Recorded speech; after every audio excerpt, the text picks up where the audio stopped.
Osama's coming. He's probably parking his car or something. Should I just get started? Do you want to wait a little? Oh, you can get started. I mean, he knows his data, so you can probably just jump in. Right. Okay. I mean, it's up to you. We just have the faculty speaker coming. Yeah. Unless you think you'll have enough time. In that case, I think I'll get started. So today I'm going to be telling you about a related topic, so disparities in trauma care and discharge placement. This is different from what we've been talking about during my past whips, so I'm going to kind of take a step back again and run through background study design, a few results, and then some of the sort of stats-related issues that I've been thinking about recently. So when we think about trauma outcomes, we have to think about the entire chain of trauma care. So we can start with patient-level factors such as demographics, how sick people are before they're injured, what injury happens to them. But then with medical care, we can put it into kind of three groups. So pre-hospital, how quickly you're able to get to the emergency department, how you get there, whether it's ambulance or in the back of your friend's pickup truck, right? In the hospital, what happens during the initial stabilization, and recovery, so where you're discharged to, what sort of post-acute care and rehab that you get, and basically how you're able to recover. Now, if you take a minute to think, you can easily imagine how racial and SES disparities can manifest in any of these categories. From, as we've kind of talked about with Nicolas's presentation, where you live affecting, hello, where you live affecting your comorbidities, to insurance status influencing what sort of care you get in the hospital and beyond.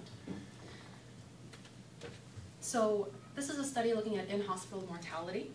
And here we can see, looking at the first two bars, that there's clearly a difference by race and ethnicity of how likely you are to die in the hospital following trauma. Looking at the second two bars, so the kind of greenish-looking ones, here we're looking at insured African-American Hispanic patients compared to insured white patients. Also see the same difference. And finally, we can see in the last three bars that all of this is exacerbated by insurance status. We also see these disparities in discharge placement. So Hispanics with traumatic brain injury are less likely to be discharged to higher levels of care. African Americans as well, and this persists across insurance categories. And we also see in the National Trauma Data Bank, which is the data set that I'm using, that Hispanics are less likely to be discharged to inpatient rehab, which is particularly important for post-acute care. And once patients are discharged somewhere, it's even more important that they be discharged to a high enough level of care, because if they're discharged home, they're less likely to follow up. So this is a study from a single center that looked at a year's worth of trauma patients and basically tried to figure out predictors of failure to follow up appropriately. So we can see that discharge home is a predictor of failure to follow up, non-what race. If you live far from the hospital, also kind of fun fact, if you're dead, you are also less likely to make your post-discharge visits. And so we know that post-acute care matters, right? So the NIH at least thinks that after you have a traumatic brain injury, that you need appropriate kind of rehab and care. And also, kind of going back to our previous topic that we talked about for the last two WIPs, traumatic amputations actually have increased 1-year survival if they're discharged to inpatient rehab, for factors probably relating to better stump care and early mobilization.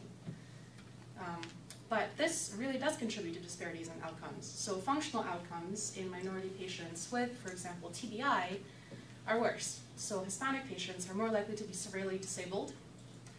Hispanic patients with spinal cord injury are more likely to be unemployed.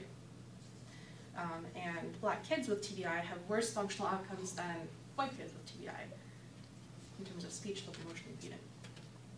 So what are we doing about it? There's a lot that we can think about. Usually I would say that people fall into the trap of thinking about very proximal factors, so patient level sort of stuff. Given our last presentation, I think none of you are going to fall into the trap. But so looking at our continuum of trauma care and recovery, so we heard that where you live influences your comorbidities, right? But where you live also influences how you get to the hospital, what sort of hospital you get to.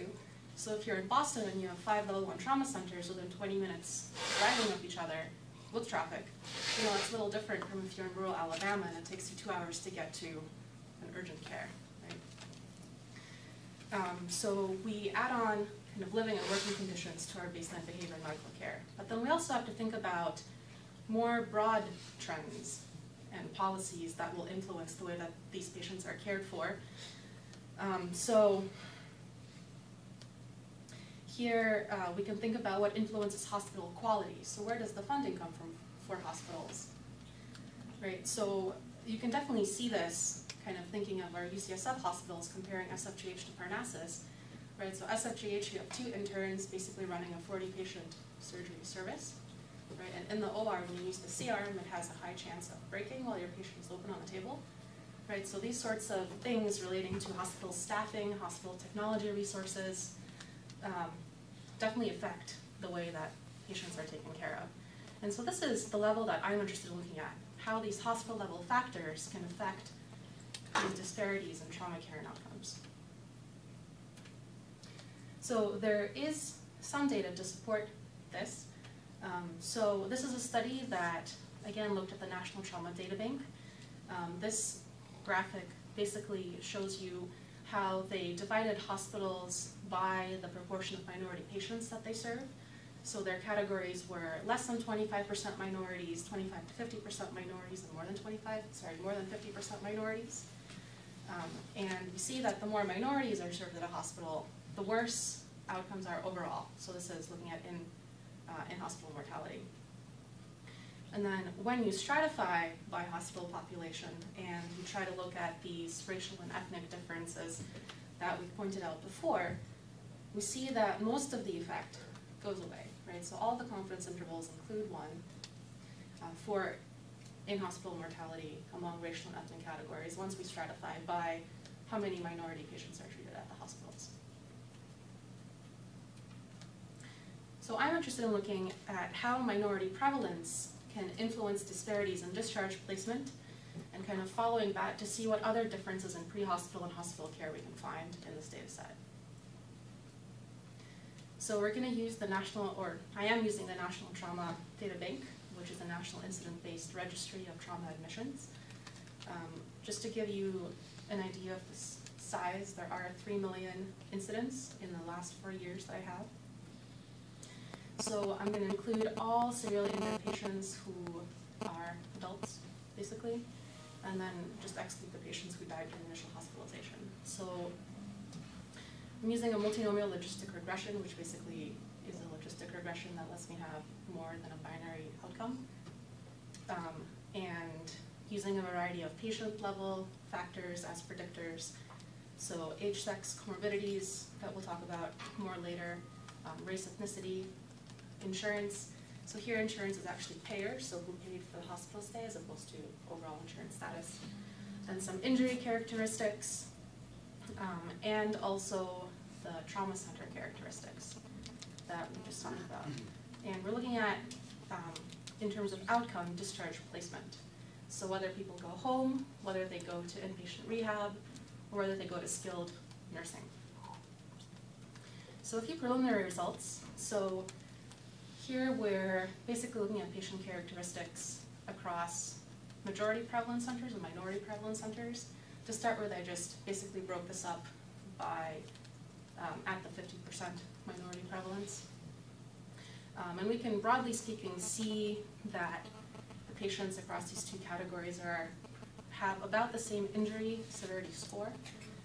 We can see, as expected, that the majority prevalence centers treat more white people than the minority prevalence centers, and the minority prevalence centers treat more Black patients and Hispanic patients. And in terms of insurance breakdown, we also see that minority prevalence centers have slightly more patients who don't have insurance and slightly fewer patients with private and commercial insurance. Though for insurance data, I'm also going to point out that around 20% of patients don't have it. So something we'll come back to. So super preliminary kind of results from this model. So here we have the relative risk ratio of discharge to rehab versus home. The first set of bars is in the entire population. The second set of bars in the predominantly majority hospitals. The third set of bars is predominantly minority hospitals. So, if you are Latino or Hispanic, it looks like you are less likely to be discharged to rehab. Being white makes you a little bit more likely to be discharged to rehab, and then we see big differences by insurance status. So this is comparing government insurance and private insurance to no insurance, so kind of the big difference that we kind of expect there. So ideally, if this were in accordance with the previous study I showed you, we would expect to see that the differences by ethnicity, say, and by insurance status would decrease once we stratify by hospital minority prevalence. We don't really see this here. So one potential explanation for this would be to say that these differences persist among hospital categories. The other explanation here is that I didn't do the stats right. And I think that's likely because, so when I tried to recreate the mortality results, I wasn't able to yet. So I don't think this is quite right. But anyways, we see, for now, at least the same pattern discharged to skilled nursing facilities. So that's all the results I'm going to show you for now, mostly because I don't trust them. And instead, I'm going to talk a little bit about the issues that I'm thinking through in kind of this early stage of analysis. So main things, variable categorization, variable selection for the regression model, and then also some things about refining the statistical model. So looking at race and ethnicity, the National Trauma Data Bank has the same categories as the census. So we've heard a little bit about this in the previous presentation. But what people tend to do is that they take white people and black people and then forget about all the other races that are reported. And then they group white, not Latino, Hispanic people into white, and then they group blacks and Latino, Hispanic people into minority. I'm not sure how I feel about that approach. I think I'm going to try to see if I can get at some of these subtleties. The problem with measuring race and ethnicity in this way is that it's not very reliable. So there's a lot of misclassification that happens, even though this was supposed to be a self-reported measure. And then following that, I'm not really sure how much I trust it being self-reported in this data set. So that's something I'm going to try to figure out. Looking at insurance categorization, so again, this is really looking at who paid for the hospital's stay, and not so much looking at whether the patient has insurance overall. So I expect there to be some misclassification stemming from that. But generally, the way that people classify this is into government, private, and uninsured. The weird thing here is that Blue Cross Blue Shield can sometimes be private and sometimes uninsured. It's only about 6% of patients who are marked as having Blue Cross Blue Shield, so in the grand scheme of things, probably not a big deal. What is a bigger deal is that 20% of patients don't have an insurance status marked. So I think on that front, I'm going to end up just doing some sensitivity analyses and see kind of how that changes our overall conclusions. So discharge placement categorization, also something I was thinking about. So my three categories are skilled nursing, inpatient rehab, and home. My inpatient rehab is based on a variable that's called another type of rehabilitation or long-term care facility. So it's not obvious that that is precisely inpatient rehab, but it's, I guess, the closest that we can get given this. The other thing I wasn't sure what to do about was people who left AMA, because they weren't really discharged home, but they ended up going home. It is only about 1% of our sample, so I'm not super concerned about that. And again, a lot of this data is missing. Moving on to what variables to use in my regression. So comorbidities, initially I just included all of them. There are 34. It's kind of a random assortment of ailments. But then I kind of settled on a few that I thought would be more strongly associated with the outcome. So whether you're more likely to be discharged to inpatient rehab or to skilled nursing, and potentially associated with kind of our exposure. So I guess we can imagine how some of these might differ by the comorbidity characteristics that we know to be more prevalent among certain racial, ethnic, and SES groups. Yeah, any thoughts? Yeah. How did you split the majority prevalent, minority prevalent? Is that just like 50 percentile? Yeah. Okay. Probably gonna make smaller categories going forward. Because it might make more sense to do it the other way and split by insurance, because I think even though you have missing like 15% insurance status, like you can sort of categorize safety net hospitalizations by, you know, percentage who have like Medicaid or uninsured compared to private. I think that distinction might show more based on the graphs you showed. Yeah. And then also, if your numbers are large enough, you might be able to match on comorbidities. And if you do that, then you get more insight into causality rather than correlation. And you can do that just with like propensity scoring or whatever. Sure. Those are both good points. I did think about using insurance status as opposed to minority status for grouping hospitals.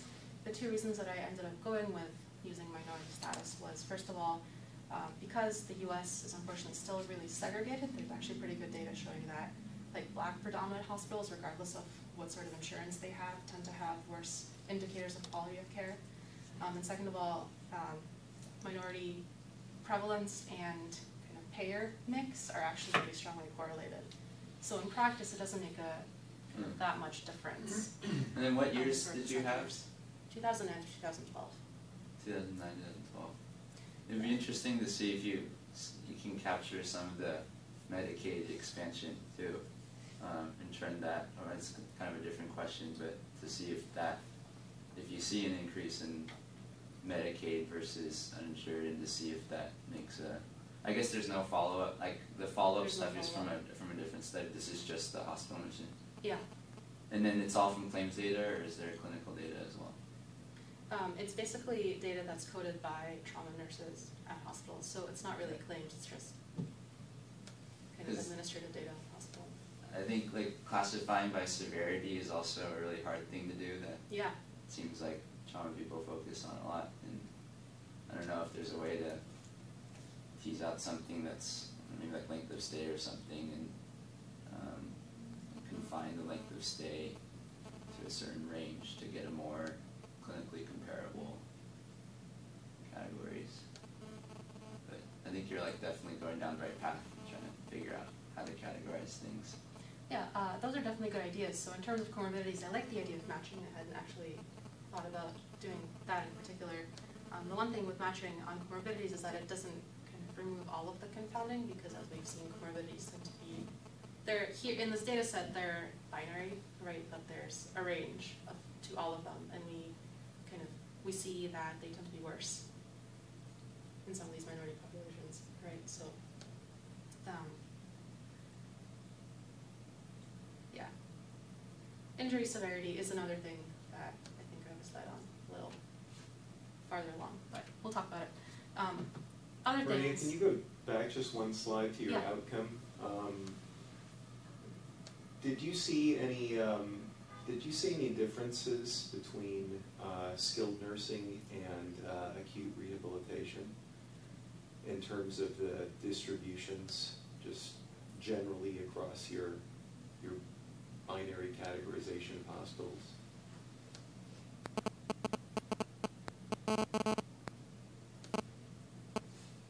So the overall patterns are pretty consistent. So this is SNF versus home, but you're looking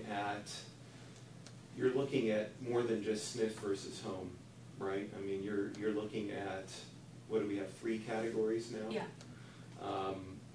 What would this slide look like for acute rehab versus home? Like that. So we have 3 possible outcomes to the regression. And do you have, I guess I'm wondering what rehab versus SNF looks like. Yeah, I haven't done that yet, but I can easily pull that up for you later. Mariya, coming back to the insurance status and the minority status of the hospital, have you thought about doing a interaction, or I'm just curious about minority predominant hospitals that have good insurance status, and whether or not, how does that group look versus what we perceive the outcomes to be? Because with such a large database, you can actually look at all those kinds of subcategories. It might be an interesting twist on the whole, because if you really want to talk about unmeasured factors that you can't control for, it would be kind of interesting. No, I agree with to you. look at that. Definitely something in my next steps. Alright, so the other thing I want to talk about was including complications as predictors of outcome. So a lot of these studies that use NTDB to look at this sort of stuff don't include complications. My reasoning for including at least some of them was that complications are more likely to be indicators of what happens during the sort of the acute hospital stay. And I'm really interested in looking at given if we remove everything leading up to the point at which a patient is discharged, where do they go? Right. So that was my reasoning for thinking of including them. These were the few that I thought would be the most significant in terms of discharge placement. Right. Yeah. And then injury characteristics. So mechanism of injury is definitely really important. It's a little difficult to classify because it comes in this massive list of variables, including activities involving milking an animal, right, from that to getting hit by a train.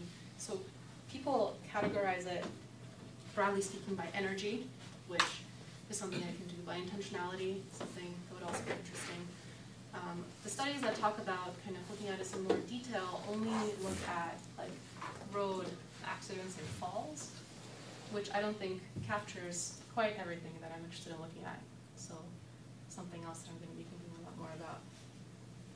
And other indicators of injury severity, hypotension and arrival to the ED is one that people like.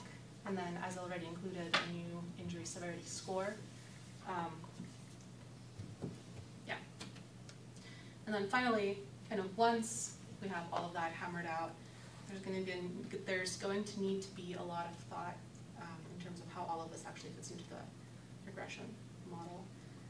And yesterday I learned that there's this thing called generalized linear models that lets you account for center clustering, because we expect people basically to have more similar outcomes within centers as we do across them.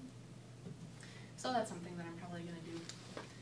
So in conclusion, there appear to be disparities in discharge placement after trauma. If we can demonstrate that these disparities exist at the structural level, we provide further evidence in favor of interventions to improve care and safety at hospitals. If we demonstrate that these disparities exist despite accounting to the best of our ability for sort of hospital level factors, then we are in further support of the ACI. Cool. So thanks to all of you. Thanks to Dr. Sam Morshed, who's kind enough to be here today, and Dr. Christine Dellendorf, who got me thinking about all of these environmental causes for disparities. PCH and Joel within my agony aunts this year. Very grateful. And then finally, the master's program. Thank you. Question summary. We still have some time. Speakers. Do you have the date of day of hospitalization data? Like if a procedure happened on a certain day, is that in the database? Yeah, so we have procedures. We have time to procedure. You have time to procedure? Yeah, but we don't know to which procedure. We just know to a procedure. Oh, that's helpful. Because the other thing for compartment syndrome, fasciotomy might be a better marker because a lot of times you don't code for compartment syndrome. Oh yeah, even if they interesting do thought. a fasciotomy, and there's a code for that. So. Yeah, there's other stuff that, in terms of indicators of care that we can look at, right? So hours to procedure, lengths of stay, stuff like that. And then also, I thought it would be interesting to look at pre-hospital factors. So, how quickly the ambulance finds you, how much time they spend on scene, how quickly they get to the hospital, which I expect would vary a lot depending on where you are and where you're going. Okay. Yeah. Is there an easy way for you to identify which hospitals are safety net hospitals, or do you have that information, or do you have to use proxy measures like insurance? I have to use proxy measures. And the other question I had was, you excluded patients who died during the initial hospitalization, but I'm wondering, were there disparities in terms of the percentage of people who died, or the severity of illness, depending on which trauma center it was? Yeah, so I didn't look at that because I'm interested in discharge, right? So Right. if you die, you're not going to get discharged. But the previous study, so I'm not going to go back, but yeah, so centers who treat predominantly minorities tend to have worse outcomes in patient mortality than centers who treat more majority patients. But I guess isn't worse mortality even after accounting for like Yeah. severity of illness? Yeah. What do you mean by safety net hospital? It's another good question. Because like you brought it up at the end, was that you were kind of like this intervention about safety net hospitals, so that's kind of why I asked, like, if there was an easy way of categorizing that. Yeah, I mean, level 1 trauma centers are safety net hospitals in a way. I mean, part of their designation relies on the fact that they take care of anybody who comes through the door. Level 2s and 3s are, tend to be for-profit hospitals, much more than level 1 centers are. So you could probably come up with a number of variables. I mean, to define what you exactly mean by that, because there's no field that says this is a safety net hospital. They're level 1, they're public. Those tend to be the best ways to really kind of identify the hospitals that are taking care of anybody and everybody. Yeah, people also look at sort of the number of surgeons, the number of neurosurgeons, the number of orthopedic surgeons as sort of an indicator of center status.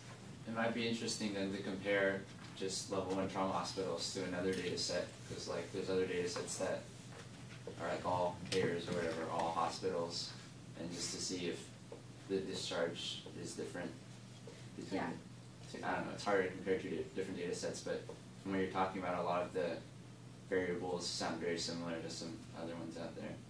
Yeah, I agree with you on that. I think this might not be the best data set to look at this particular question, particularly because we don't have any sort of outcomes.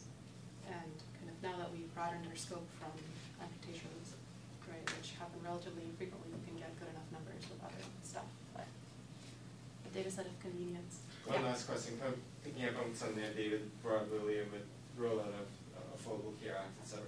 I'm wondering if you can look at secular trends too, since you're having this time period, to see if there were any, and you're looking at time as a variable as well. It's a good idea. Yeah, okay, great. We can also get more years. I mean, NTD, you could go back 10 years. We could, though I guess what we're really interested in is 13 and 14. Yeah. With the role of the ACA. Great. All right. Thank you guys. Thank you. And hit the ATM. Oh, yeah.